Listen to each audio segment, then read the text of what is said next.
Hello students, welcome to ADB star Kota. तो देखिए बच्चों, जैसा कि आपको पता है जेई एडवांस में आपके नए 3 टॉपिक जो है वो ऐड हुए हैं। एक सेट है आपका, एक रिलेशन है और एक स्टैटिस्टिक्स है। तो आज का ये पर्टिकुलर जो सेशन होने वाला वो स्टैटिस्टिक्स पे होने वाला, और ऐसा मान के चलिए कि अगर ये 3 नए ऐड हुए तो काफ़ी हाई चांसेस हैं कि इनसे क्वेश्चन जो वो आपका पूछा जाएगा। और जनरली इनके क्योंकि पहली बार हुआ है तो एडवांस लेवल के क्वेश्चन जो थोड़ा सा मिलना डिफिकल्ट होता है। तो आज के सेशन बच्चों हम क्वेश्चंस की अच्छी खासी प्रैक्टिस जो वो करने वाले हैं। और इसके अलावा भी यार, अगर आपको सेट और रिलेशन के भी आप चाहते हो कि मैं जेईई एडवांस का सेशन आपके लिए लेके आऊं, तो वो भी आप कमेंट सेक्शन में बता सकते हो, ताकि उसके भी अच्छे अच्छे क्वेश्चन आपके लिए लेके आए जाए। इसके अलावा देखो कुछ क्वेश्चंस की प्रैक्टिस तो हम यहाँ पे करेंगे, क्योंकि आपको पता है कि बहुत सारे क्वेश्चन तो नहीं करवा सकते, लेकिन उन क्वेश्चंस की आपको डीपीपी जो वो भी मिल जाएगी। उसके लिए आपको सिंपली क्या करना है कि नीचे जो टेलीग्राम ग्रुप का लिंक दिया हो वो आप ज्वाइन कर लेना। वहां पे बच्चों आपको पीडीएफ में और 15 to 20 क्वेश्चन वहां पे भी मिलेंगे। तो अगर इतनी अच्छी लेवल की अगर आप प्रैक्टिस कर लेते हो तो उसके बाद में आप क्वेश्चन जो है उसको सोल्व कर पाओगे। अब देखो यहां पर जो पर्टिकुलर स्टैटिस्टिक्स की अगर हम बात करें तो आप सबको पता है कि यार पहले जेईई मेन के सिलेबस में होता था। अब अगर मान लो आपने इसमें चैप्टर के अंदर अगर टॉपिक्स भी देखे हों तो जो जेईई मेन वाले जो भी टॉपिक होते थे स्टैटिस्टिक्स में, वो तो सारे के सारे यहाँ पे जेईई एडवांस वाले सिलेबस में भी मेंशन है। बट इसके अलावा कुछ कुछ टॉपिक और भी मेंशन है, जैसे प्रोबेबिलिटी डिस्ट्रीब्यूशन हो गया, बाइनोमियल डिस्ट्रीब्यूशन आपका हो गया। तो ये इन सब से रिलेटेड क्वेश्चन जो पूछे जाने के ज्यादा चांसेस है। तो दोनों पार्ट बच्चों में आपका कवर करने वाला हूं। जो जेईई मेन में जो पोर्शन पहले होता था उस तरीके का क्वेश्चन जेईई एडवांस में किस तरीके का पूछा जा सकता है, और जेईई एडवांस में जो अलग चीजें ऐड हुई है उसमें किस तरीके के क्वेश्चन जो बनने की पॉसिबिलिटी है। तो यार चलिए स्टार्ट करते हैं। मेरे साथ साथ में बेटा क्वेश्चन जो आप सोल्व करते रहना। सबसे पहले यहां पे देखो आपको बच्चों फर्स्ट क्वेश्चन जो वो नजर आ रहा होगा। क्वेश्चन को आराम से रीड कीजिए, है ना। मैं थोड़ा सा साइड में हो जाता हूं, तब तक आप क्वेश्चन को रीड कर लीजिए, स्क्रीनशॉट ले लीजिए, जो भी आपको करना है, और उसके बाद में मैं आपको एक्सप्लेन करता हूं कि क्या चीज जो यहां पे ये बोल रहा है। तो आइए स्टार्ट करते हैं यार। क्योंकि देखो एडवांस में क्या होता है कि थोड़ा सा माहौल भी क्वेश्चन में आपने देखा ही कि क्वेश्चन का माहौल जो वो अच्छे से बनाया जाता है ना। क्वेश्चन की फ्रेमिंग जो है वो इस तरीके से की जाती है। तो पूरी चीजें उसी तरीके के क्वेश्चन बच्चों आपके लिए लिए गए हैं। आइए जरा पढ़ते हैं इसको।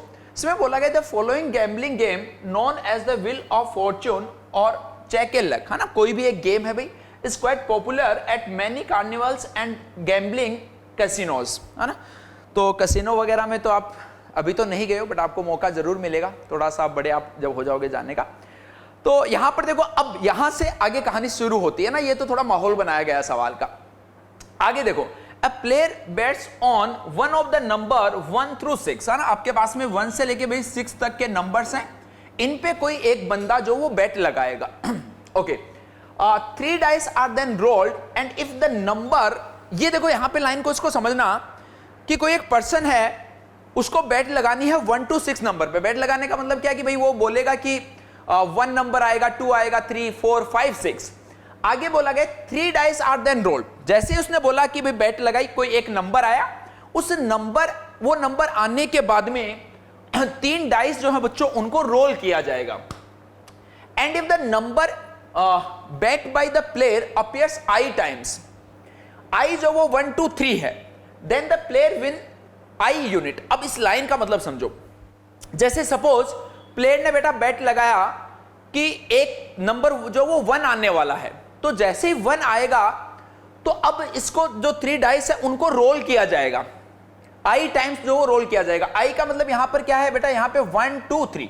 जैसे इसने देखो फिर से पढ़ो, 3 dice are then rolled and if the number bet by the player appears i time. जैसे सपोज मान लो कि मैंने बेट लगा दी कि नंबर 4 आने वाला है ना। गैम्बलिंग भी सीखने वाले हैं उसके साथ साथ में। तो सपोज मैंने बेट लगा दी कि भाई नंबर 4 आने वाला है। अब क्या हुआ कि उस पे आ चुका कुछ, अब डाइस को रोल किया गया है आई टाइम्स, यानी कि अगर मान लो डाइस को, तीनों डाइस को एक एक बार रोल किया गया। अब जो 4, जिस नंबर पे मैंने बेट लगाई थी 4, उसके पास में क्या पॉसिबिलिटी है भाई, ऐसा हो सकता है कि तीनों जो 3 डाइस मैंने रोल किए उनमें से किसी एक डाइस पर 4 आ जाए। ऐसा हो सकता है कि 2 डाइस पे 4 आ जाए। ऐसा हो सकता है कि तीनों डाइस जो उन पे 4 4 आ जाए। और एक पॉसिबिलिटी आपके पास में बेटा क्या है कि किसी भी डाइस पे 4 जो वो ना आए। ये टोटल 4 पॉसिबिलिटी जो आपके पास बनेंगे। आगे बढ़ते हैं।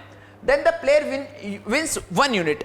आई यूनिट का मतलब क्या हो गया कि मैंने जैसे बोला कि मैंने नंबर 4 पे बेटा बैट लगाई। अब 4 पे बैट लगाई तो अब डाइस पे अगर मान लो कि 3 में से 3 डाइस जो रोल की, उनमें से अगर किसी एक डाइस पर 4 आ गया, उनमें से अगर किसी एक डाइस पे 4 आ गया तो मैं 1 यूनिट जीत जाऊंगा। 1 यूनिट जैसे आप ऐसा मान सकते हो $1 जीत गया, 1 रुपया जीत गया, तो वैसे एक यूनिट है कोई भी 1 यूनिट, कोई भी अमाउंट जो मैं जीत गया। अगर 2 डाइस पे बच्चों 4 आ गया तो मैं 2 यूनिट्स जीत चुका हूं।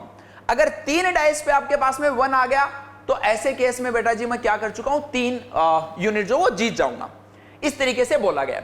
On the other hand, if the number bet by the player does not appear on any of the dice, मैंने सपोज किस्मत खराब चल रही है, मान लो कि 4 मैंने बेट लगाया 4 नंबर पे, उसके बाद में 3 डाइस रोल किए गए और सपोज किसी भी डाइस पर 4 जो वो नहीं आया तो प्लेयर जो है वो 1 यूनिट हार जाएगा, यानी -1 यूनिट बेसिकली उसको मिलेगा। ऐसा मान सकते हो, या तो हम ऐसा बोलते कि 1 यूनिट हारेगा या फिर ऐसा बोलते कि -1 यूनिट जीतेगा, दोनों क्या है, सेम बातें हैं। If his expectation is -x units then you have to find the value of 216x।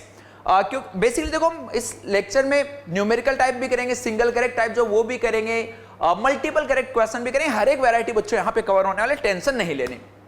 चलिए आइए, तो सबसे पहले तो यार मान लो मैं प्रोबेबिलिटी, क्योंकि देखो एक्सपेक्टेशन आपको पता है कि एक्सपेक्टेशन का मतलब मीन है यहां पे, और एक्सपेक्टेशंस बच्चों आपको कैसे फाइंड करनी होती है, x times of probability of x, है ना। ये इस तरीके से आपको इतना आइडिया होगा कि इस तरीके से एक्सपेक्टेशन जो आपकी फाइंड की जाती है भाई, यस और नो। चलिए, तो अब अगर मान लो कि मैं पहले फाइंड करता हूं प्रोबेबिलिटी ऑफ 4 पॉसिबिलिटी बेटा मैंने आपको बताई थी। 4 पॉसिबिलिटी क्या बताई थी मैंने कि बंदा क्या क्या जीत सकता है। या तो अगर मान लो कि तीनों पे जो जिस नंबर पे उसने बैट लगाई है, तीनों डाइस में से किसी भी डाइस पे वो नंबर नहीं आ रहा तो उसको कितने यूनिट मिलेंगे, -1, यानी probability of x is equal to -1। इसका मतलब बेटा क्या है, ये जो मैंने यहां पे लिखा probability of x is equal to -1, इसका मतलब है कि उस बंदे के 1 यूनिट लॉस होने की प्रोबेबिलिटी जो है वो क्या आने वाली है, ये इसका बेसिकली मतलब है। चलिए, तो अब देखो x इज इक्वल टू -1 जो है उसको कब मिलेगा, जब उसने किसी एक नंबर पे बैट लगाया और तीनों डाइस पे वो नंबर नहीं आया। अच्छा, पहले ये बात कर लेते हैं कि किसी मान लो कि डाइस है तो उसका मतलब उसमें 6 नंबर होंगे, 1 2 6। अब अगर मान लो कि 4 आ गए, ध्यान से समझना मेरी बात को बेटा, मान लो कि बैट मैंने 4 पे लगाई तो मैं क्या बोलूंगा, किसी एक डाइस पर 4 आने की जो प्रोबेबिलिटी है वो कितनी होगी, 1/6। ऑब्वियस सी बात है। अगर मान लो मैंने किसी नंबर पे बैट लगाया तो किसी डाइस पे वो नंबर आने की प्रोबेबिलिटी 1/6 है, और ऑब्वियस सी बात है नहीं आने की प्रोबेबिलिटी जो वो बेटा कितनी है यहां पे आपके पास में 5/6। तो बाइनोमियल डिस्ट्रीब्यूशन देखा आप यहां पे लगा देना, x इज इक्वल टू -1, वो 1 यूनिट हार चुका है। 1 यूनिट हार चुका है, इसका मतलब क्या है कि जो 3 डाइस बेटा रोल हुई हैं उसमें से कितनी डाइस पे वो नंबर आया है जिसपे उसने बैट लगाई है, तो वो क्या हुई, 0 डाइस, एक भी डाइस पे नहीं आया, यानी 3 में से बच्चों किसी भी डाइस पे वो नंबर नहीं आया, यानी उसकी सक्सेस की प्रोबेबिलिटी आपको पता है यहां पर कितनी है, 1/6, और फेल्योर की प्रोबेबिलिटी जो कितनी है, 5/6। तो नहीं आया यानी 1/6 रेज़ टू पावर 0, तो यानी सब में उसको क्या मिली है, तो ये आपके पास में देखना जरा कितना बनेगा, 125 डिवाइडेड बाई 260। आगे बढ़ते हैं बेटा, P of x is equal to 1, यानी उसने किसी नंबर पे बैट, अब उसको देखो x इज इक्वल टू 1, इसका मतलब क्या है कि 1 यूनिट उसने जीत लिया है। 1 यूनिट कब जीतेगा वो, जब उसने किसी नंबर पे बैट लगाया, बैट लगाने के बाद डाइस को रोल किया गया और उन तीनों डाइस में से किसी एक डाइस पर वो सेम नंबर आ गया जिसपे उसने बैट लगाई थी। तो इसका मतलब तीनों डाइस में से किसी भी एक पे आ सकता है, तो कौन सी डाइस पे आएगा उसको सिलेक्ट कर लिया, 3C1। जिस पे आएगा बेटा उसकी प्रोबेबिलिटी 1/6 है, जिस पे नहीं आएगा उसकी प्रोबेबिलिटी 5/6 का स्क्वायर है।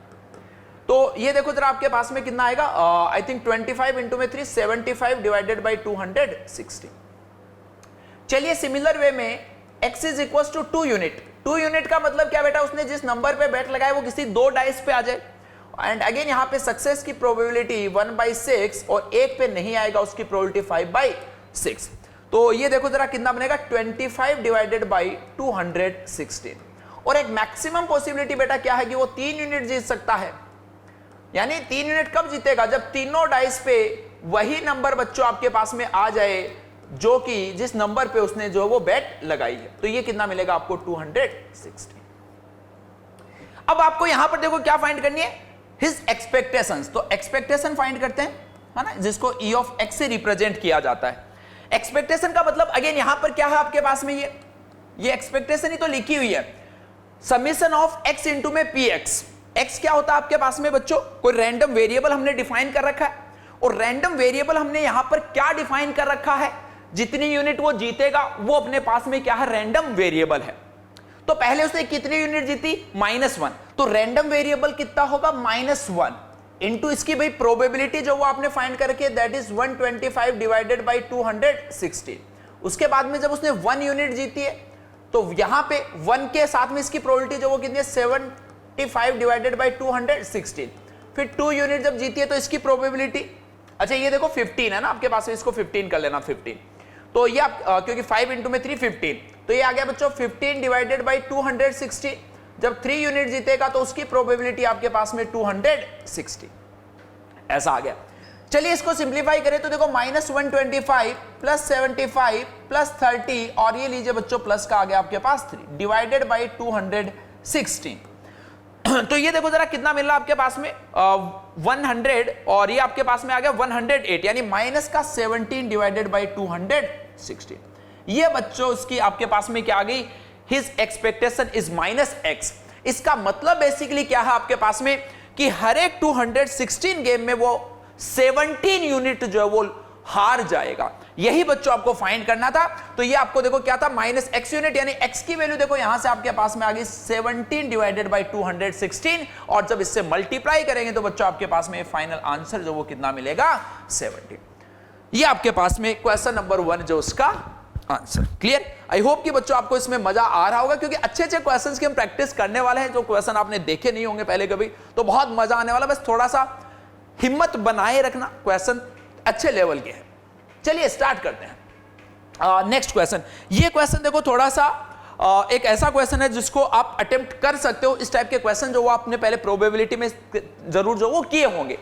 आ जाइए, a 6-faced die is biased such that 3 into में probability of A prime number. Prime number बच्चों आपके पास में डाइस पे कौन कौन से होते हैं, 2 होता है, 3 होता है एंड 5। 6 इंटू में कंपोजिट नंबर, कंपोजिट नंबर कौन से होते हैं, 4 and 6 equals to 2 times of probability of getting 1. Let x be a random variable that counts the number of times one get a perfect square. चलिए perfect square तक तो बाद में पहुंचते हैं, पहले तो ये प्रोबेबिलिटी फाइंड बच्चों कर लेते हैं कि अगर डाइस को रोल करेंगे, क्योंकि 22 डाइस आपके पास है तो उसको रोल करेंगे तो 1 आने की प्रोबेबिलिटी क्या है, 2 आने की प्रोबेबिलिटी क्या है, ये चीजें हम फाइंड कर लेते हैं। तो एक बार के लिए बच्चों हम ऐसा मान लेते हैं कि प्राइम नंबर जो है, प्राइम नंबर की प्रोबेबिलिटी हमने कुछ बोल दी P1, कंपोजिट नंबर जो उसकी प्रोबेबिलिटी एक बार के लिए बोल देते हैं P2, और यहां से 1 आने की प्रोबेबिलिटी जो उसको बोल देते हैं P3। तो टोटल प्रोबेबिलिटी तो वही 1 होगी। अब देखो प्राइम नंबर जैसे 2 आने की प्रोबेबिलिटी P1 है, 3 आने की भी P1, 5 आने की भी P1, तो P1 plus P1 plus P1 कितना हो गया, 3P1 प्लस 2 कंपोजिट नंबर है उनकी प्रोबेबिलिटी 2 टाइम्स ऑफ P2, फिर P3, 1 आने की प्रोबेबिलिटी हमने P3 लेट कर रखी है, ये कितना होगा आपके पास 1। जबकि यहां से देखो क्या मिल चुका है, 3 times of P1 is equals to 6 times of P2 is equals to 2 times of P3 is equals to lambda. Lambda मान लिया हमने, फाइंड कर लेते हैं इनको। तो P1 देखो कितना आ गया बेटा, लैम्डा बाई 3, तो ये लैम्डा आ गया आपके पास सिंपली। P2 देखो यहां से कितना आएगा, लैम्डा बाई 6, तो ये मिल गया लैम्डा बाई 3। P3 देखो कितना आ गया, lambda by 2 is equals to 1, तो ये आएगा 5 lambda by 6 plus lambda add करेंगे तो 11 लैम्डा बाई 6, यानी लैम्डा आ गया 6/11। इसका मतलब बच्चों प्रोबेबिलिटी P1 देखो आपके पास में कितना आएगा, 2/11। P2 आपके पास में देखो जरा कितना आएगा, लैम्डा बाई 6 यानी 1/11, और P3 जो वो आपके पास में कितना आएगा, लैम्डा बाई 2 यानी 3/11। ये आपके पास में प्राइम नंबर आने की प्रोबेबिलिटी आपने फाइंड कर ली, दैट इज 2/11। उसके बाद कंपोजिट नंबर आने की प्रोबेबिलिटी बेटा 1/11 एंड 1 आने की जो प्रोबेबिलिटी है दैट इज 3/11। अब आगे बढ़ते हैं। Let x be a random variable that counts the number of times one gets a perfect square on some throws of this die। तो perfect square तो आपके पास में बेटा दो ही है ना, perfect squares आपके पास में कौन कौन से होते हैं, 1 और 4। अब 1 आने की प्रोबेबिलिटी जो है वो देखो जरा कितनी है आपके पास में, 3/11।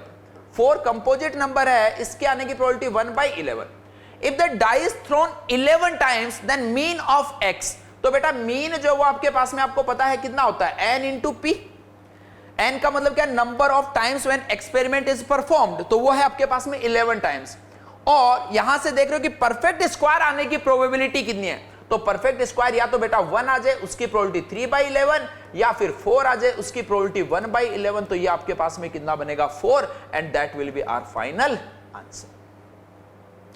सारे क्वेश्चन को बेटा ट्राई जरूर करना, और ये पूरा जो सेशन है उसकी पीडीएफ भी आपको मिल जाएगी, ताकि आपको बाद में भी काम आए जब लास्ट में रिवीजन करना होगा ना। और पीडीएफ कहां पे मिलेगी, जो टेलीग्राम ग्रुप का लिंक दिया है उसके अंदर बच्चों आपको ये पीडीएफ भी मिल जाएगी। चलिए यार आगे बढ़ते हैं। नेक्स्ट क्वेश्चन, ये देखो बच्चों उसी टाइप का क्वेश्चन है जैसे मैंने आपको बताया था कि स्टैटिस्टिक्स से दो तरीके के क्वेश्चन बन सकते हैं। एक जो आपके पास में जेईई मेन में होता है, उसके लिए ऑब्वियसली बात आपको फॉर्मूलाज वगैरह जो है वो सारे के सारे याद रखने पड़ते हैं, वेरिएंस और ये सारी चीजें। और दूसरा जो हमने अभी तक प्रैक्टिस की और अभी और भी क्वेश्चंस की करेंगे। आइए देखते हैं जरा। इसके अंदर बोला गया बच्चों, the first of the 2 samples in A group has 100 items. एक कोई बड़ा सैंपल है, उसके अंदर फर्स्ट हाफ जो है उसके अंदर 100 आइटम्स है, जो सेकंड पोर्शन है उसके अंदर रिमेनिंग आइटम्स होंगे।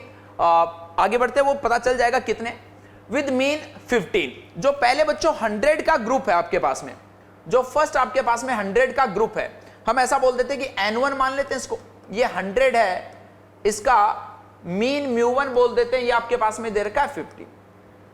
And the standard deviation, standard deviation जो है उसको बच्चों हम एक बार के लिए कुछ बोल देते हैं σ1, ये आपको दे रखा है कितना, ऐसा आ गया। आगे बढ़ते हैं। If the whole group has 250 items, तो अगर पूरे ग्रुप में बेटा 250 आइटम्स है, तो जो सेकंड ग्रुप है उसके अंदर कितने आइटम्स बचेंगे आपके पास में, 150 आइटम्स बचेंगे। विद मीन 15.6, पूरे ग्रुप का जो बच्चों मीन है वो आपको 15.6 दे रखा है, यानी म्यू जो है ओवरऑल वो आपको 15.6 दे रखा है। एंड स्टैंडर्ड डेविएशन सिग्मा जो है वो आपको दे रखा है बेटा √13.44। Then the standard deviation of the second sample, यानी आपको σ2 जो बच्चों फाइंड करना है। और अभी देखो आपको μ2 जो है वो भी अननोन है। तो पहले तो देखो हम μ2 जो है उसको फाइंड कर सकते हैं क्या, ओवरऑल म्यू आपके पास है, आपको पता है ना यार, दो अलग अलग डेटा हैं, उनका कंबाइंड म्यू अब आपको फाइंड करना आना चाहिए। तो वो कितना होता है, mu is equals to n1 times of μ1 plus n2 times of μ2 divided by n1 plus n2। इस तरीके से आप कंबाइंड डेटा जो फाइंड करते हो भाई। तो म्यू आपको दे रखा है देखो कितना 15.6, n1 आपके पास में था बच्चों 100, μ1 था 15 प्लस n2 देखो आपके पास में 150 और ये आ गया μ2 डिवाइडेड बाई n1 प्लस का n2, n1 प्लस n2 देखो कितना आपके पास में 250, ऐसा आ गया। चलिए इसको सिंप्लीफाई कर देते हैं थोड़ा सा। तो 15.6 इसको अलग अलग डिवाइड कर दो, तो ये देखो डिवाइड करेंगे आपके पास में, तो ये बन रहा है 30 डिवाइडेड बाई 5, आई थिंक 6 बन गया, 6, ये 6 आ रहा है आपके पास में ना, प्लस इससे जब डिवाइड करेंगे तो ये आएगा 3 μ2 डिवाइडेड बाई 5। तो ये देखो 3 μ2 अपॉन 5 जो वो कितना मिल रहा है 9.6, और यहां से 3 μ2 या फिर हम ऐसा बोल दें 3 से इसको डिवाइड कर दो, तो ये कितना आएगा लगभग 3.2 आएगा, और उसको 5 से मल्टीप्लाई करेंगे तो ये बच्चों आपके पास में कितना बनेगा 3.2 इंटू में 5 16, यानी μ2 जो वो आपने फाइंड कर लिया है। तो ये बच्चों बात हो गई, आपने कंबाइंड जो मीन दे रखा था, कंबाइंड जो मीन दे रखा था उसकी हेल्प से हमने जो सेकंड जो डेटा का ग्रुप था उसका मीन फाइंड कर चुके हैं। अब अपना अगला टास्क क्या है, अपना अपने को फाइंड क्या करना है, standard deviation of second group. उसके लिए अपने को कंबाइंड जो स्टैंडर्ड डेविएशन है उसके फॉर्मूले का यूज करना पड़ेगा भाई। अब ऑब्वियस सी बात है कि वो फॉर्मूला जो वो आपको आना चाहिए। तो ये भाई क्या होगा आपके पास में, देखो सिग्मा स्क्वायर वेरिएंस का लिख दे तो उसका अंडर रूट ले लेंगे सिंपली, है ना। तो 1/n1 प्लस का n2 इंटू में यहां पे क्या आता है n1 into sigma 1 square plus में d1 square plus n2 into sigma 2 square plus का d2 स्क्वायर। ये वेरिएंस का होता है, उसका अंडर रूट लेंगे तो स्टैंडर्ड डेविएशन मिल जाएगा आपको ना। तो देखो n1 है आपके पास में, n2 है, सिग्मा 1 है, d1 d2 क्या होता है, d1 आपके पास में बेटा होगा μ1 माइनस का म्यू। तो ये चेक कर लेते हैं आपके पास में कितना आ रहा होगा, लगभग 15 और माइनस का 15.6, दैट विल बी 0.6 नेगेटिव, है ना। d2 जो होगा वो क्या होगा बेटा, μ2 माइनस म्यू। तो μ2 भी आपने फाइंड कर रखा है, μ2 जो वो कितना 16, और 16 माइनस का 15.6 करेंगे तो ये कितना बनेगा 0.4। चलिए वैल्यू जो वो यहां पे हम डालना स्टार्ट करते हैं। सिग्मा स्क्वायर, इसका स्क्वायर करेंगे तो बच्चों कितना आएगा 13.44 मिलेगा आपको, है ना। 13.44 is equal to 1/n1 plus n2, total जो था वो कितना था 1/250। n1 देखो आपके पास में कितना था, n1 जो था वो अगेन 100। सिग्मा 1 स्क्वायर आपके पास में कितना आएगा, 3 का स्क्वायर दैट इज 9। d1 का स्क्वायर जो है वो देखो कितना 0.36, यानी ये आपके पास में 0.36 मिल गया। n2 जो वो इसके अंदर 150 था, और ये लीजिए sigma 2 square plus d2 square जो वो कितना मिलेगा 0.16। ये आपके पास में ऐसा सा जो कुछ मिल जाएगा। चलिए भाई अब तो कैलकुलेशन है, इसको कैलकुलेट करते हैं ना। ये आ रहा है 13.44 इज इक्वल टू, ये देखो आपके पास में 9.36 आएगा, 9.36, और जब ये मल्टीप्लाई होगा तो ये कितना बनेगा बेटा 936 plus 150 times of sigma 2 square plus 150 को बेटा एक बार 16 से मल्टीप्लाई करते हैं तो ये देखो कितना आ रहा है 0 और ये बन गया 240, और 2 पे ये पॉइंट आ गया नहीं 24 बनेगा आई थिंक आपके पास में ना 24। ये था आपके पास में 9.36 और इसको 100 से मल्टीप्लाई किया तो ये ऐसा आ गया आपके पास में एक 0 आएगा, और ये जब इससे मल्टीप्लाई होगा तो ये आई थिंक ऐसा ही बन जाएगा ना आपके पास में 24 बनेगा या 240 बनेगा, चेक कर लेते एक बार ना। 0 आएगा आपके पास में और फिर 2 के बाद में पॉइंट था तो ऐसा आ जाएगा, और ये था आपके पास में 9.36 तो 936 ये है ना, ठीक है, ऐसा बन जाएगा आपके पास में। चलिए अब इसको डिवाइड बाय जो था वो भी बच्चों 250 था ना, 250, तो डिवाइड बाय कर देते हैं इसको 250।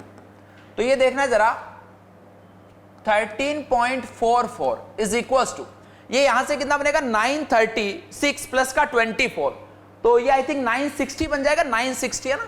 960 डिवाइडेड बाई 25 करेंगे तो ये आएगा 96 डिवाइडेड बाई 25 माइनस प्लस, ये जब करेंगे तो ये देखो आपके पास में कितना बनेगा 3/5 सिग्मा 2 स्क्वायर। ये आपके पास में बच्चों इस तरीके से चीजें जो वो आपको मिल जाएंगी, ठीक है। चलिए अब इसको फर्दर और सिंप्लीफाई करेंगे तो इसको 25 से मल्टीप्लाई करना पड़ेगा, तो वो कर देते हैं। देखो ये 100 आएगा, फिर से 110 और ये 11 बचेगा 75 11 86 और ये बनेगा 33, तो ये आपके पास में 336 आ गया, पूरी को 25 से मल्टीप्लाई कर रहे हैं इज इक्वल टू 96 और ये बनेगा बच्चों 15 सिग्मा 2 स्क्वायर। तो यहां से देखो सिग्मा 2 स्क्वायर जो कितना मिलेगा, इसमें से 96 माइनस कर दो तो ये आ रहा है 0 और ये बनेगा 240 डिवाइडेड बाई 15, और ये देखो जरा कितना आ रहा है 190। सिग्मा 2 का स्क्वायर जो वो बच्चों आपके पास में कितना आ गया 16, यानी जो सेकंड ग्रुप था उसका वेरिएंस 16 आ गया, और इसका बच्चों आपको क्या फाइंड करना था, स्टैंडर्ड डेविएशन फाइंड करना था, वो कितना हो जाएगा 4। अब देखो इस तरीके के जो कंबाइंड के क्वेश्चन है वो एक्चुअली में जेमेन जो उसके अंदर भी पूछे जा चुके हैं, बट यहां से देखो अगर मान लो कि इस वाले पोर्शन से पूछा जा सकता है अगर जे एडवांस में, तो इस तरीके का क्वेश्चन जो बच्चों आपसे पूछा जा सकता है। चलिए यार बढ़ते हैं नेक्स्ट क्वेश्चन की तरफ। यहां पे देखो आपको क्या बोल रखा है, अगेन एक बढ़िया सा क्वेश्चन जो वो आपके पास में दे रखा है, देखना ध्यान से समझना बेटा। ए बैग कंटेन 6 बॉल, एक बैग है बेटा उसमें 6 बॉल है। 2 balls are drawn from this bag, 2 ball जो वो निकाली जाती है वहां से, and both are found to be white, दो निकाली और क्या बोला गया कि वो दोनों कैसी है, व्हाइट बॉल है। Let a random variable x be the number of white balls in the bag given that the two drawn balls are kept bag in the bag. Random variable बेटा क्या है आपके पास में कि उस बैग में कितनी बॉल है, ये रैंडम वेरिएबल डिफाइन किया गया है। If initially it is equally likely that bag contains any number of white ball, then after this drawing of two balls and their replacement, expected number of white balls in the bag is। ठीक है, काफी एक अच्छा question है। आप question को एक दो बार और रीड कर लीजिए, मैं साथ साथ में आपको भी एक्सप्लेन करते हुए चलता हूं कि ऐसा बोला गया कि बेटा सबसे पहले कोई बैग है आपके पास में, एक बैग है, इसके अंदर अभी आपको नहीं पता कि कितनी बॉल है, मतलब बॉल तो पता है कितनी है, 6 बॉल्स है, लेकिन ये नहीं पता कि इसमें से कितनी जो वो व्हाइट बॉल्स हैं।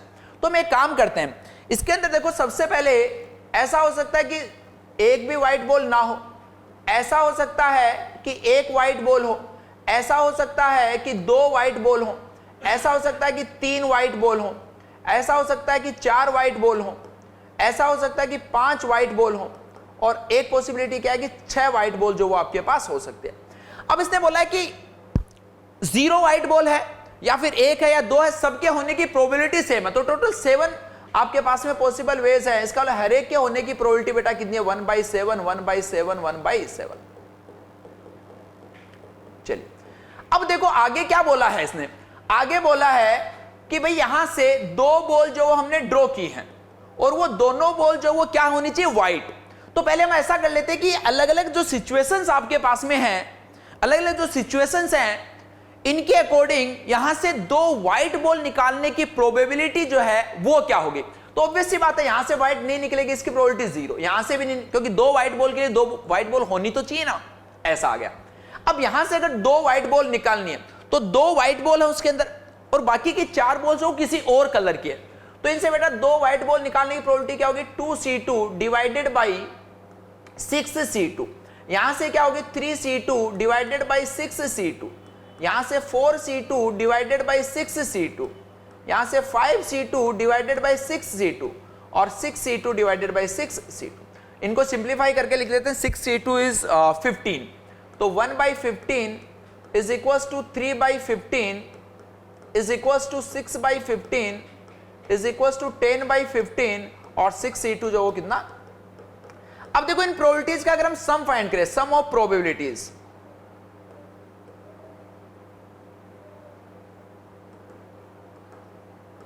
तो ये आपके पास में बेटा कितना आ गया, देखो 1 + 3 + 6 + 10 + 15 डिवाइडेड बाई 15, तो ये कितना बनेगा बेटा 10 10 20 20 35/15 आ गया। अब देखो ये आपके पास में 1 से बड़ी प्रोबेबिलिटी, यार इसका मतलब समझना कि मतलब क्या है बेसिकली, कि हमने ऐसा नहीं कि इसमें से 2 बॉल वाइड निकालने की प्रोबेबिलिटी, क्योंकि टोटल अगर प्रोबेबिलिटी होती तो 1 से कम आती। इसका मतलब क्या है कि अलग अलग केसेस आपके पास में है कि उस पर्टिकुलर बैग में कितनी व्हाइट बॉल है, उसके अकॉर्डिंग उनमें से 2 व्हाइट बॉल निकालने की प्रोबेबिलिटी जो वो आपको हमने यहां पे लिखी है, उनका सबका सम लिखा है। अब एक्चुअल में आपको क्वेश्चन में क्या पूछा है कि 2 बॉल तो निकली है, वो तो व्हाइट होनी चाहिए, उस बैग में 2 व्हाइट बॉल हैं या 3 व्हाइट बॉल है या 4 व्हाइट बॉल है, इसको उसने रैंडम वेरिएबल जो बच्चों डिफाइन किया है। इस बात को समझ पा रहे हो क्या।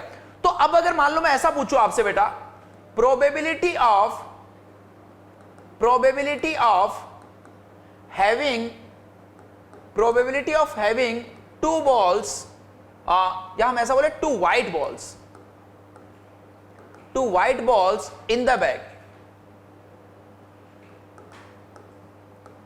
तो अब देखो वो कितना आएगा आपके पास में, ये 1/15 था और इसको पूरी टोटल सम से जो वो डिवाइड करते बेटा हम यहां से, तो ये आ रहा है आपके पास में 1/15 divided by 35/15 and that is equals to 1/35। Similar way में बेटा अगर हम बात करें कि 3 व्हाइट बॉल है, इसकी प्रोबेबिलिटी जो वो कितनी होगी, तो 3 व्हाइट बॉल होने की देखो 3/15 अगेन डिवाइडेड बाई 35/15, यानी ये भी सब कैंसिल आउट होता जाएगा, यानी ये 3/15 आ गई।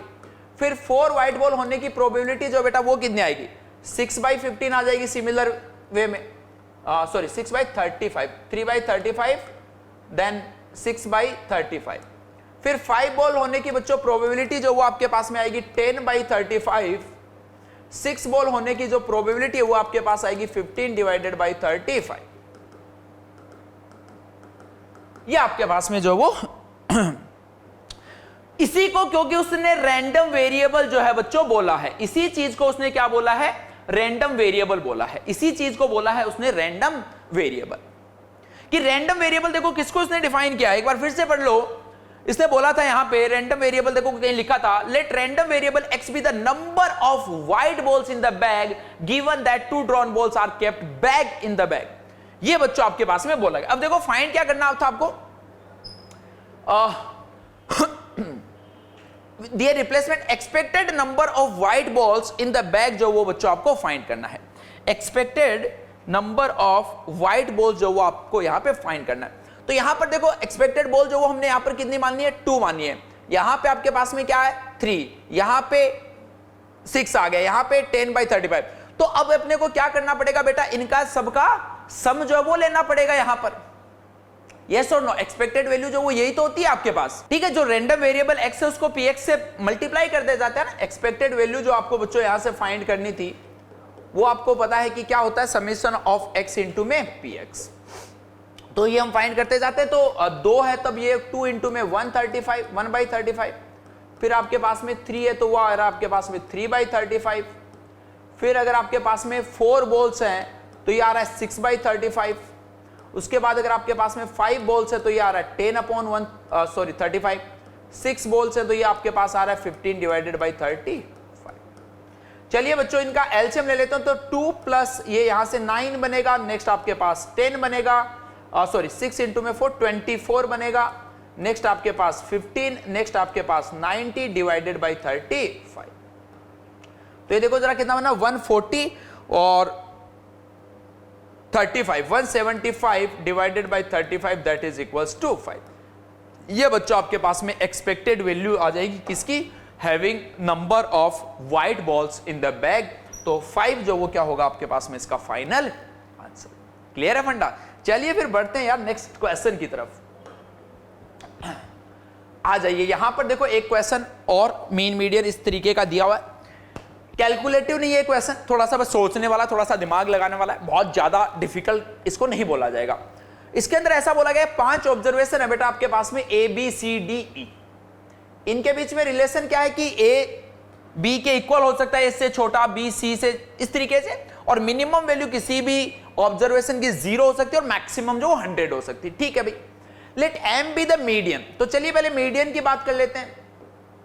अगर बेटा ये आपके पास में इस तरीके से लिखे, अगर सारे इक्वल भी हो गए तो भी मिडिल टर्म C है, अगर इंक्रीजिंग ऑर्डर में लिखे तो भी कौन होगी यहां पे, मीडियन जो आपके पास C। आगे mu be the mean of these 5 observations. Mean भाई कैसे लिखते हैं हम, A plus B plus C plus D plus E divided by 5। आगे then the maximum value of modulus of M minus mu, M minus का mu. चलिए तो ये देखो क्या आएगा बच्चों, C minus A plus B plus C plus D plus E divided by 5। यानी ऐसा बन गया देखो, modulus of 4C minus A plus B plus D plus E divided by 5। अब या तो देखो यार इसकी वैल्यू, मतलब मॉड्यूलस के अंदर जो लिखा है या तो वो पॉजिटिव बनेगा या नेगेटिव बनेगा। तो अगर मान लो ये 2 पॉसिबिलिटी है, 4C minus A plus B plus D plus E divided by 5, और ये क्या हो सकता है, A plus B plus D plus E minus का 4C अपॉन 5। अब अपने को देखो क्या करनी है बच्चों, इसके मैक्सिमम की बात करनी है अपने को। तो एक चीज सोचो जरा, अगर ये मैक्सिमम मिले इसके लिए अपने को क्या चाहिए कि ये मैक्सिमम मिल जाए और ये मिनिमम मिल जाए। अब C की मैक्सिमम वैल्यू जो तो कितनी हो सकती है, 100। अब देखो जब C 100 होगा तो बहुत ही ऑब्वियस सी बात है कि D और E जो उनको 100 होना पड़ेगा। यस और नो। अब अपने को ये मिनिमम चाहिए तो D और E को तो हमने 100 ले लिया, अब A और B को बेटा मिनिमम के लिए क्या लेना पड़ेगा, 0। यानी ये मैक्सिमम अगर लेना है तो A और B को आप 0 ले लीजिए और C D E जो है उसको आप कितना लोगे बेटा, यहां से 100 लोगे। उस केस में ये देखो जरा M माइनस म्यू मैक्सिमम कितना मिलेगा आपको, ये 400 माइनस का 200, 200 डिवाइडेड बाय 5 करेंगे तो कितना आएगा 40। अब सेकंड वाला केस ले लेते हैं, इसमें क्या बोलेंगे कि ये मैक्सिमम चाहिए। अब ऐसा तो कर नहीं सकते कि सबकी वैल्यू 100 100 100 ले लो, क्यों? अरे भाई अगर इनकी अपने 100 ले ली तो सी भी 100 लेना पड़ेगा, और 100 400 माइनस 400 तो 0 मिल जाएगा, मैक्सिमम चाहिए अपने को। तो हम एक काम कर सकते हैं, डी और ई जो है उसको दोनों को 100 ले लें, और बाकी को बेटा ए बी सी जो उनको क्या ले लें 0। उस केस में देखो क्या आएगा 200 माइनस 0, अगेन 200 बाई 5, यानी यहां से भी मैक्सिमम जो वो आपको कितना मिल रहा है 40। तो चाहे ये वाला केस हो या ये वाला केस हो, मैक्सिमम वैल्यू जो आपको modulus of m minus mu की बच्चों मिलेगी वो कितनी मिलेगी 40, यानी ऑप्शन सी जो वो आपके पास में क्या होगा इसका correct answer. Clear? I hope कि बच्चों आपको क्वेश्चंस में मजा आ रहा होगा। तो साथ साथ में यार बताते भी जाना मेरे को कमेंट सेक्शन में मजा आ रहा है या नहीं आ रहा, और सेट और रिलेशन के भी अगर चाहें तो आपको क्वेश्चन की जरूरत है तो वो भी मेरे को कमेंट सेक्शन में आप जरूर बताना। और अगेन इसकी पूरी पीडीएफ जो वो आपको टेलीग्राम ग्रुप पे मिल जाएगी पूरे लेक्चर की, तो वो वहां से भी आप जो वो आराम से अपने क्वेश्चंस वगैरह देख सकते हो। मस्त है ना? चलिए आ जाइए, नेक्स्ट बात करते हैं। यहां पे बच्चों बोला गया है मल्टीपल करेक्ट क्वेश्चन है ना, मल्टीपल ऑप्शंस करेक्ट क्वेश्चन है। इसके अंदर बोला गया ए बैग कंटेन 6, ये यहां पे कर लेना बेटा red balls. A bag contains 6 red balls and 4 green balls, है ना? एक बैग के अंदर 6 लाल बॉल हैं और 4 हरी गेंदें हैं भाई। कंसीडर 3 एक्सपेरिमेंट्स, 3 एक्सपेरिमेंट जो किए गए हैं। इवन बोला गया है 6 balls are drawn from this bag 1 by 1 without replacement, 1 by 1, ये यहां पे लिख देना 1 by 1, 1 by 1 विदाउट रिप्लेसमेंट, यानी 6 बॉल निकालनी, पहली एक निकाली उसको वापस नहीं रखा, दूसरी निकाली, तीसरी निकाली, चौथी निकाली, इस तरीके से। E2 में क्या बोला गया 6 बॉल्स आर ड्रॉन साइमल्टेनियसली, मतलब एक साथ की 6 बॉल निकाली। अब देखो जब भी हम प्रोबेबिलिटी की बात करते हैं, चांसेस की बात करते हैं, तो आप सबको पता होगा कि इन दोनों की प्रोबेबिलिटी जो वो बच्चों क्या आती है, बिल्कुल सेम ही प्रोबेबिलिटी जो इनकी आती है। अगर हम नंबर ऑफ वेज की बात करेंगे तो वो अलग अलग आएगा, बट अगर हम यहां पे प्रोबेबिलिटी की बात करेंगे तो E1 और E2 एक्सपेरिमेंट जो बेटा दोनों के दोनों क्या है सेम। गलत जगह मैंने ऐसा लगा दिया है, E1 और E2 की बात की हमने, ये दोनों सेम एक्सपेरिमेंट। E3 में क्या है, E3 में 6 बॉल्स आर ड्रॉन 1 by 1, एक निकाली उसको वापस रख दी, फिर निकाली फिर रख दी, ये बात अलग है, तो इसकी प्रोबेबिलिटी अलग आएगी। अब क्वेश्चन को रीड करते हैं आगे। Let number of red balls drawn by the random variable drawn be the random variable and T1, T2, T3 क्या बोला गया, let number of red balls drawn be the random variable। Okay, random variable अब यहां पे आपके पास में जो x होता है वो कौन है बेटा, नंबर ऑफ रेड बॉल्स है। T1, T2, T3 be the expectations, expectations का मतलब बच्चों क्या होता है आपके पास में, समेशन ऑफ x इंटू में px, है ना, रैंडम वेरिएबल जो उसको मल्टीप्लाई करते जाओ बस। चलिए, then identify the correct statement. Okay, तो T1 और T2 को पहले फाइंड करने के लिए नंबर ऑफ रेड बॉल, ये जो हम बेसिकली फाइंड करना चाह रहे हैं, जैसे T1 और T2 अपने पास में आएंगे तो सेम भाई, ये तो क्लियर हो गया, तो ऑप्शन बी तो करेक्ट है। अब ये आएंगे कितने, ये हम बोल रहे हैं कि भाई समेशन ऑफ x इंटू में px होगा भाई आपके पास में। तो अब देखो नंबर ऑफ रेड बॉल जो है, नंबर ऑफ रेड बॉल बेटा कितनी हो सकती है ना, summation of number of red ball, इसको हम कुछ x बोल दो ना, x बोल दिया हमने नंबर ऑफ रेड बॉल को x। अब टोटल 6 बॉल निकालनी है, ग्रीन मैक्सिमम 4 ही है, इसका मतलब रेड बेटा मिनिमम 2 तो आपको निकालनी पड़ेगी, इसका मतलब x जो वो कहां से स्टार्ट होगा 2, और मैक्सिमम रेड जो वो कितने निकाल सकते हैं 6। अब इसकी प्रोबेबिलिटी की बात कर लेते हैं। x क्या है आपके पास में, वो वेरिएबल है, नंबर ऑफ रेड बॉल यहां पे ड्रॉ होनी चाहिए, यानी 6 थी, उनमें से रेड बॉल निकलने की प्रोबेबिलिटी बेटा कितनी होगी 6cx इनटू में यहां से, इसका मतलब बची हुई यहां से x अगर ये निकाल दी, टोटल बच्चों आपको कितनी बॉल निकालनी थी 6, अगर x आपने रेड निकालनी है तो ग्रीन जो वो आपको कितनी निकालनी पड़ेगी 6 माइनस x, और टोटल प्रोबेबिलिटी तो आपको पता ही है divide by 10c6, total 10 ball थी, उनमें से 6 निकालने की ये वेस होंगे, ये आपके पास में T1 और T2 आएगा। चलिए इसको सोल्व कर देते हैं। देखो सबसे पहले ये आपके पास में ऐसा आ गया, 6cx को बेटा आप क्या लिख सकते हो 6cx, इसको हम ऐसा लिख सकते हैं 6 अपॉन x इंटू में 5c x माइनस 1, ऐसा लिखा जा सकता है। तो x से x देखो कैंसिल आउट हो गया, ये बच गया बेटा 6/10c6 इंटू में 5c(x-1) इंटू में 4c(6-x), ये ऐसा बन गया। तो हम ऐसा भी कर सकते हैं, यहां पर देखो कांस्टेंट आ रहा है, ये कांस्टेंट आ रहा है, तो हम ऐसा भी बोल सकते हैं कि भाई 1 + x⁹ में आपको कोफिशिएंट ऑफ 7 जो वो फाइंड करना है। अगर उसमें दिक्कत है भाई, बाइनोमियल में दिक्कत है, तो भी कोई दिक्कत नहीं है ज्यादा, ये तो क्योंकि आसान सा ये आप वैल्यू जो वो डालते जाइए, है ना। दोनों तरीके बता देता हूं, डायरेक्टली अभी आप फाइंड कर सकते हो कोफिशिएंट ऑफ x⁻⁷, उसमें भी दिक्कत नहीं है। तो सॉरी, वो देखो आपके पास में कितना आएगा बेटा, अगर x की वैल्यू हम 2 डालेंगे तो इस तरीके से भी आप कर ही सकते हो ना। तो ये 5c1 इंटू में 4c, यहां पे 2 डाला तो कितना बनेगा, ये 4 प्लस 5c, यहां पे 3 डालेंगे तो ये आपके पास में 2 बनेगा, यहां 3 डालेंगे तो 4c3। नेक्स्ट आपके पास में 5c3 इंटू में 4c2, नेक्स्ट 5c4 इंटू में 4c1 एंड 5c5 इंटू में 4c0। जब हम लास्ट में कितनी डालेंगे, x की वैल्यू 6 डालेंगे तो ये देखो बढ़ता जा रहा है ना, 1 2 3 4, कुछ गड़बड़ कर दिया भाई, 2 डालेंगे तो अच्छा सॉरी उल्टा लिख दिया, उल्टा लिख दिया। जब x की वैल्यू 2 डालेंगे तो ये 5c4 बनेगा, और यहां पे 2 डालेंगे तो ये भी आपके पास में कितना बनेगा, 4 बनेगा। फिर जब हम 3 डालेंगे तो 3 माइनस का 1, क्या कर रहे हैं, 2 डालेंगे तो अरे यार सही कर रहा था, ये 1 डालेगा, x की वैल्यू अगर 2 डाली तो ऐसा मिल गया, ये 4 मिलेगा। फिर 3 डालेंगे तो ये 2 मिलेगा, ये 3, यानी 1 2 3 ये बढ़ता जा रहा है ना। तो 5c3, ये आपके पास में 4c2, इससे अच्छा मैं डायरेक्टली लिख देता, वो ज्यादा बेटर था ना। 1 2 3, ये 4 बन गया, ये 1 बनेगा, और लास्ट में x की वैल्यू जो वो हम क्या डाल रहे हैं 6, तो ये 5c5 बनेगा और ये 0, ऐसा आ गया। ठीक है, सेट है, कोई दिक्कत नहीं है, ऐसा आ गया।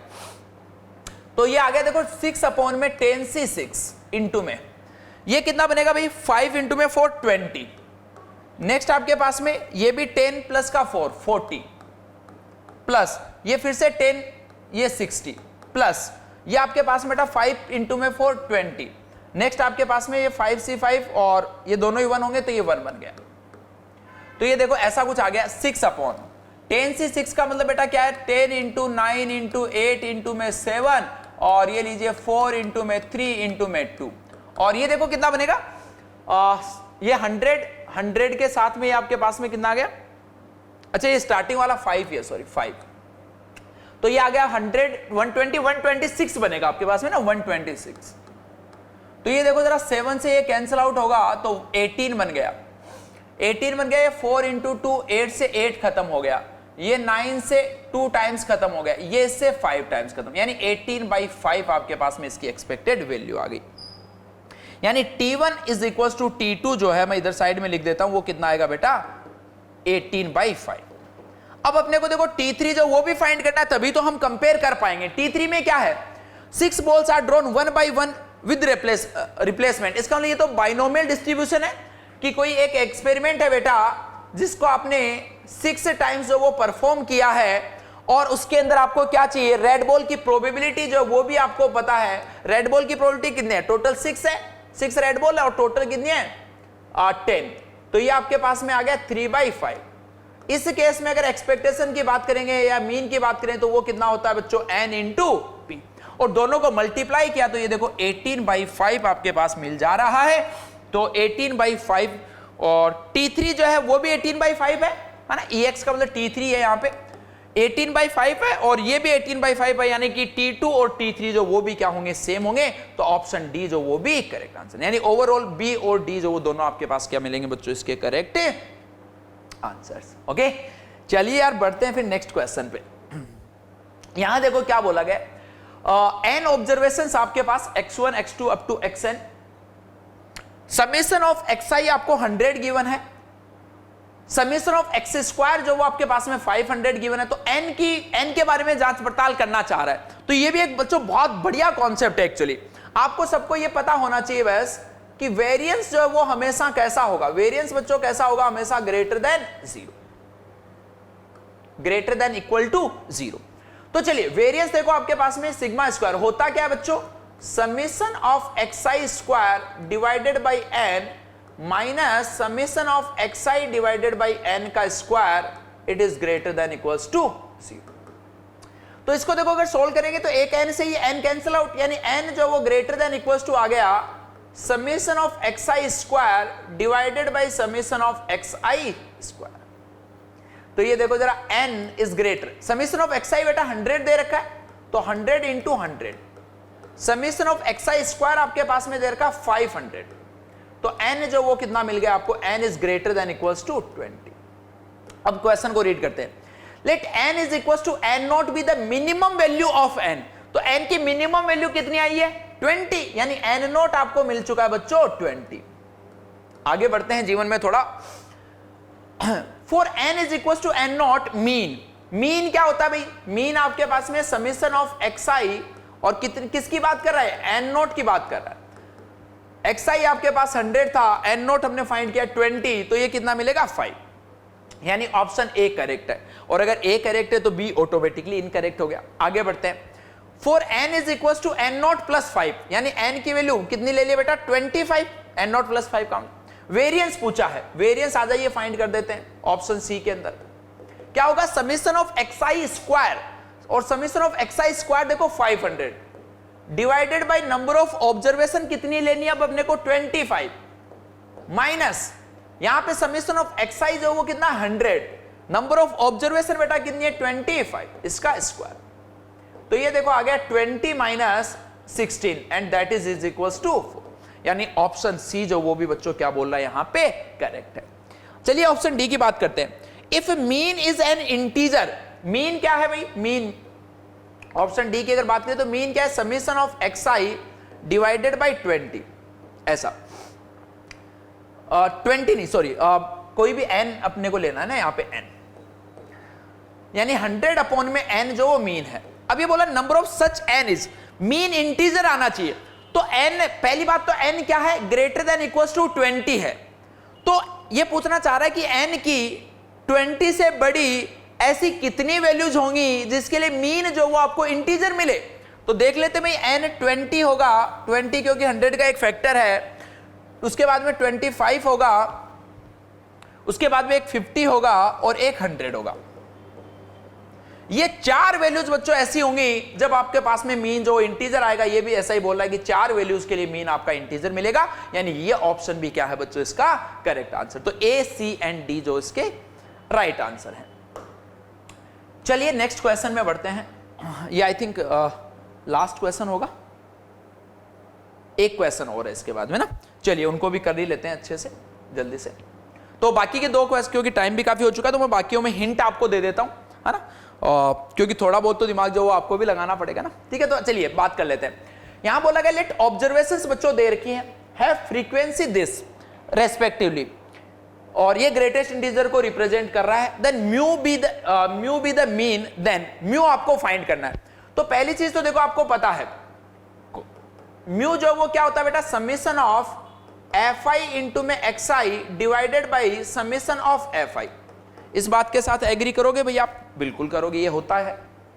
चलो फ्रीक्वेंसी जो उनको ऑब्जर्वेशन से मल्टीप्लाई करना है, आ जाइए ध्यान से देखते हुए चलना बेटा, यानी सबसे पहले देखो 1 के करेस्पॉन्डिंग इसकी फ्रीक्वेंसी जो वो क्या है, सॉरी ग्रेटेस्ट इंटीजर ऑफ √1, फिर जब फ्रीक्वेंसी 2 होगी तब ये आपके पास में मल्टीप्लाई होगा स्क्वायर रूट ऑफ √2, फिर 3 इंटू में greatest integer of square root of √3 से लेके सिलसिला चलेगा, जब इसकी बच्चों ऑब्जर्वेशन n² + 2n है, तब आपके पास में इसकी फ्रीक्वेंसी जो वो क्या होगी, greatest integer of √n² + n divide by summation of fi। Summation of fi का मतलब again greatest integer √1 greatest integer √2 से लेके आपके पास में जाएगा ग्रेटेस्ट इंटीजर ऑफ √n² + 2। अब देखो इसका एक डिनोमिनेटर वाला पार्ट है, एक न्यूमरेटर वाला पार्ट। अब यहां पे मेन प्रॉब्लम बच्चों ये है कि इनको हम सोल्व जो वो कैसे करेंगे। तो चलिए मैं दोनों को अलग अलग आपको सोल्व करके दिखा देता हूं, है ना। मतलब डिनोमिनेटर जो उसको देखो क्या कैसे सोल्व करेंगे बेटा। डिनोमिनेटर के अंदर क्या है ध्यान से देखना, √1 का square root sorry greatest integer √2 plus √3 से लेके ये कहां तक जा रहा है आपके पास में √n² प्लस 2n, ये सब बच्चों आपको चाहिए। अब यार ध्यान से देखो, ग्रेटेस्ट इंटीजर इसका इसकी वैल्यू इंटीग्रल वैल्यू आने वाली है। यहां तक ध्यान से अगर आप देखो तो इन सब की वैल्यू जो वो क्या है 1, यानी मैं 1 + 1 को मैं 3 टाइम्स जो वो ऐड कर रहा हूं, तो 1 × में 3 कर दूं प्लस। अब देखो √4 आपके पास में 2 होगा, अब वो 2 कब तक रहेगा √4 से, ध्यान से देखो बच्चों, ध्यान से समझना, √4 √5 से लेके √8 इन सब की वैल्यू, इन सब का जो स्क्वायर रूट जो ग्रेटेस्ट इंटीजर होगा वो कितना होगा 2। तो 4 से लेके 8 तक कितनी वैल्यूज हैं 5 वैल्यूज हैं, यानी 5 टाइम्स 2 आएगा, तो 2 × में 5 प्लस। अब जैसे √9 होगा, √9 जो वो बेटा कितना होता है 3, अब √10 जो वो भी 3 होता है, √11 जो वो भी 3 होता है, कब तक 3 रहेगा जब तक 16 ना बन जाए, तो उससे पहले वैल्यू जो वो कितनी होगी 7। इसका मतलब बेटा आप पैटर्न जो उसको पकड़ पा रहे हो क्या, कि ये 1 जो वो कितनी बार आ रहा है, 2 जो वो कितनी बार आ रहा है। ये देखो 5 को हम 2 × 2 + 1 लिख सकते हैं, इसको हम 3 × 2 + 1 लिख सकते हैं, इसको हम 1 × 2 + 1 लिख सकते हैं। यानी अगर आप ऑब्जर्व कर रहे हो तो हम ऐसा बोल सकते हैं कि कोई भी इंटीजर r जो है वो बेटा 2r + 1 टाइम आएगा। कोई भी इंटीजर यहां पे अगर r हम लेंगे तो वो 2r + 1 टाइम आएगा। इस बात के साथ एग्री करते हो कि नहीं करते हो, आएगा। इसका मतलब ये जो डिनोमिनेटर वाला पार्ट है इसको बेटा मैं ऐसा लिख दूं क्या, सिंपल समेशन ऑफ r × में 2r + 1 where r varies from 1 to n। I hope ये काफी आसानी से आप सोल्व कर सकते हो। 2r² प्लस का r is equal to 1 to n। ये बच्चों आपके पास में इस तरीके से डिनोमिनेटर जो वो आपको सिंपलीफाई करना है ना। इसकी कैलकुलेशन काफी लंबी है, इसीलिए मैं आपके लिए छोड़ रहा हूं। ये आपने डिनोमिनेटर जो उसको सोल्व कर लिया। अब न्यूमरेटर की बात कर लेते हैं। न्यूमरेटर में देखो क्या था, न्यूमरेटर में था आपके पास में कि ये मल्टीप्लाई आपको करने, एक बार नेक्स्ट पेज पे फिर से लिख देता हूं मैं, सॉरी, ये आपके पास में लिखा 1 × में ग्रेटेस्ट इंटीजर ऑफ √1 2 × दिस, इस तरीके से चलता रहेगा भैया आपके पास में। तो देखना बच्चों एक बात ध्यान से समझना, मैंने फिर से क्या बोला कि ये यहां तक वैल्यू जो है ग्रेटेस्ट इंटीजर तो 1 ही बनेगा, यानी 1 किससे मल्टीप्लाई हो रहा है, एक बार 1 से, एक बार 2 से, एक बार 3 से। फिर आगे देखो नेक्स्ट आपके पास में जब ग्रेटेस्ट इंटीजर 2 होगा वो किससे मल्टीप्लाई होगा, 4 5 6 7 8। अब इसकी ये समझना, इसकी मैं जनरल टर्म जो वो कैसे लिखूंगा। क्या हो रहा है बेटा, r जो वो मल्टीप्लाई हो रहा है, 1 को मैंने r ले लिया, 1 2 3, r मल्टीप्लाई हो रहा है, किससे मल्टीप्लाई हो रहा है उस बात को समझना। अगला देखो एक और समझ लोगे तो यहां से क्लियर हो जाएगी। 9 + 10, ये 2 का क्या स्क्वायर लिखा हुआ है क्या, ये 2 का स्क्वायर लिखा बेटा, ये 3 का स्क्वायर लिखा। ऐसे जब 4 आएगा तो वो 16 से स्टार्ट होगा, यानी ये r × में r² प्लस, सॉरी r जो वो r² से स्टार्ट हो रहा है, r² के बाद में बेटा r² + 1 है, फिर r² + 2 है, ऐसे ये सिलसिला चलता जाएगा। और ये टोटल टर्म जो वो तो अभी हमने थोड़ी देर पहले ही बात की है बेटा, कितनी है 2r + 1 टर्म्स है। तो अब आई थिंक इसको आप सोल्व कर सकते हो। ये r बन गया, ये देखो r² + r² 2r + 1 टाइम्स आ रही हैं, यानी ये टोटल कितनी बनेगी भाई, r² × में 2r + 1 टाइम्स बनेंगी ये। इसके अलावा देखो 1 + 2 + 3, 1 + 2 + 3 ये सब चल रहा है, और ये बेटा कितनी टर्म्स के अंदर चल रहा है आपके पास में, 2r + 1 टर्म्स जो उनके अंदर चल रहा है। तो इनका सम जो वो भी हम कर सकते हैं, अरे इनका सम भी कर सकते हैं ना। टोटल क्या पूछा आपको, sum of first n natural numbers, sum of first 2r natural number, sorry, तो वो क्या होगा 2r × में 2r प्लस का 1 डिवाइडेड बाई 2, ऐसा बनेगा ये। तो ये देखो r, यहां से दोनों जगह से बेटा 2r + 1 कॉमन आ रहा है, बिल्कुल आ रहा है सर। तो देखो कितना मिलेगा, ये यहां से r² मिल गया और ये यहां से r मिलेगा। तो ये बच्चों आपके पास में एक सेकंड समीशन आ गया, r × में r + 1 × में 2r प्लस ये r² आ गया, और ये लीजिए 2r + 1। ये आपके पास में न्यूमरेटर है, ये आपके पास में डिनोमिनेटर है। दोनों को डिवाइड करोगे तो n की फॉर्म में आंसर आएगा, उसमें अलग अलग ऑप्शंस डालोगे तो बच्चों इस तरीके से आपको आंसर जो वो मिल जाएगा। क्लियर है क्या? चलिए यार फिर बात करते हैं लास्ट पार्ट की, इसके आज के लास्ट क्वेश्चन की कहानी किस्सा। एंड अगेन मैं एक बार फिर से बता देता हूँ, ये लेक्चर की पीडीएफ बच्चों आपको टेलीग्राम ग्रुप पे मिल जाएगी, वहां से मस्त आराम से डाउनलोड कर लेना। और सेट और रिलेशन के भी चाहिए तो कमेंट सेक्शन में बता जरूर देना, या पता चले भाई आपको जरूरत ही नहीं, आपको सब आता हो, है ना, ऐसा भी हो सकता है। आ जाइए, let the observation XR equals to R with frequency.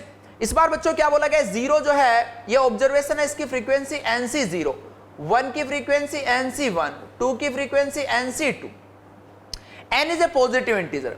अब पहले में तो देखो मीन की बात कर रहा है भाई, मीन है ना, मीन की बात हम भी कर लेते हैं। मीन को हम म्यू से रिप्रेजेंट करते हैं भाई, म्यू से, है ना। तो ये क्या बोला गया, मीन देखो क्या होता है आपके पास में, अब आपको पता है जब आपके पास में क्या है, ऑब्जर्वेशन भी है और फ्रीक्वेंसी भी है, तो हम ऐसा बोल देंगे summation of fi xi divided by summation of fi। तो ये देखो xi ऑब्जर्वेशन तो क्या है r, और इसकी frequency NCR divided by summation of NCR। r is equal to बेटा 0 से लेके कहां तक जा रहा है, n तक जा रहा है। तो डिनोमिनेटर तो आपको क्लियरली नजर आ गया होगा, 2n। ये इसमें क्या करेंगे, इसको n बाई r लिखेंगे, r से r कैंसिल आउट, और बाकी का क्या बच गया, 2n माइनस का 1, यानी ये आ चुका n by 2, mean n by 2 मिलेगा। अब ऑप्शंस पे चलते हैं।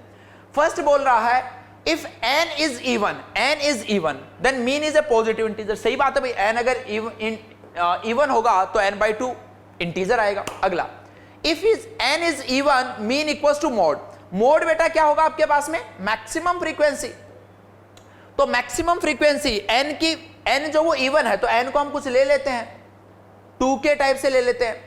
तो ये देखो क्या चलेगी आपके पास में, 2k C0, 2k C1। तो मैक्सिमम ये कब मिलता है, जब 2k CK होगा, यानी k जो वो आपको मैक्सिमम मिलेगा, k जो वो आपको क्या मिलेगा, मैक्सिमम। और यहां पे भी देखो n की वैल्यू 2k डालेंगे तो मीन भी कितना मिलेगा आपको, k, यानी ऑप्शन बी भी करेक्ट। अगला, स्टैंडर्ड डेविएशन बच्चों इस बार आपको पूछ लिया गया है, स्टैंडर्ड डेविएशन। तो ये आपको अब पता होना चाहिए, ये सिग्मा स्क्वायर जो वो आपके पास में कितना मिलेगा, समेशन ऑफ, और ये हम क्या करते हैं बेटा, एक्स स्क्वायर इंटू में f of x i divided by f of x i, या एफ आई बोल दो, मतलब ना जो भी आप इसको बोलना चाहो, या फिर इस पर्टिकुलर केस की अगर हम मान लो डायरेक्टली बात कर लें तो ये क्या होगा, आर स्क्वायर और इंटू में ये कितना आ जाएगा इस बार, n c r divide by आपके पास में ये समेशन के अंदर क्या बनेगा भाई, एन सी आर। आर जो फिर से 0 से लेके एन तक जाएगा। तो इस बार इसके अंदर देखो क्या होगा, 2 बार उतारना पड़ेगा, एक बार n आएगा फिर दूसरी बार n-1, तब जाके आर स्क्वायर जो वो खत्म होगा। तो ये n माइनस का 2 बनेगा, यानी 2 की पावर n-2 डिवाइड बाई 2 की पावर n, यानी ये इस बार कितना आएगा, n इंटू में n-1 डिवाइड बाई 4। अब देखो n की वैल्यू अगर हम 16 ले लेंगे तो ये कितना आएगा, 16 इंटू में 15 डिवाइडेड बाई 4, यानी ये 60 बनना, तो ये तो गलत बात बोल रहा है भाई। n की वैल्यू अगर मान लो हम 100 ले लेंगे, क्योंकि इसका देखो अंडर रूट भी लेना, बट अंडर रूट लेंगे तब भी आपके पास में ये चीज आएगी क्या। अच्छा देखो साथ में ये यहां से मीन का स्क्वायर हमने माइनस नहीं किया ना, मीन का स्क्वायर माइनस नहीं किया था, मीन का स्क्वायर कितना था, n/2, राइट, n/2। तो n/2 का स्क्वायर जो वो भी भाई माइनस करना पड़ेगा, तो n²/4 बनेगा। आई थिंक ये तो इससे कैंसिल आउट हो गया, n²/4 से n²/4 जो वो कैंसिल आउट, तो ये आ गया n/4। और n की वैल्यू बेटा जब आप 16 यहां से लोगे, n की वैल्यू जब 16 लेंगे तो 16/4 जो वो कितना होता है आपके पास में 4, और उसका स्टैंडर्ड डेविएशन उसका क्या होगा, स्क्वायर रूट, यानी ऑप्शन सी जो वो भी क्या हो जाएगा इसका करेक्ट। और सिमिलर वे में n की वैल्यू 100 डालेंगे तो 100/4 आपके पास में 25 जो वो वेरिएंस आना चाहिए, जबकि ये कितना बोल रहा है 4, तो ये आंसर जो आपके पास में क्या हो जाएगा, गलत। क्लियर बच्चों। तो ये बच्चों आज की अपनी स्टैटिस्टिक्स की कहानी थी जेईई एडवांस में, और काफी सारे हो सकता है कि जितने क्वेश्चन किए इन्हीं में से आपको इसी टाइप का कोई क्वेश्चन जो बिल्कुल देखने को मिल सकता है। तो यार बढ़िया से इसकी प्रैक्टिस करते रहिए, और जो बाकी के भी 2 नए जो चैप्टर है, टॉपिक बोल दो इनको, जो ऐड हुए हैं, सेट और रिलेशन, अगर आप चाहते हो कि उनके क्वेश्चन, उनके सेशन भी मैं आपके लिए लेके आऊं तो कमेंट सेक्शन में जरूर बताना है। और इस सेशन की पीडीएफ प्लस कुछ और एक्स्ट्रा के क्वेश्चन जो है वो भी बच्चों यहाँ पे जो आपको ग्रुप दिया उसके अंदर मिल जाएंगे, तो जल्द से जल्द इसको आप ज्वाइन कर लीजिए। Okay students, best of luck.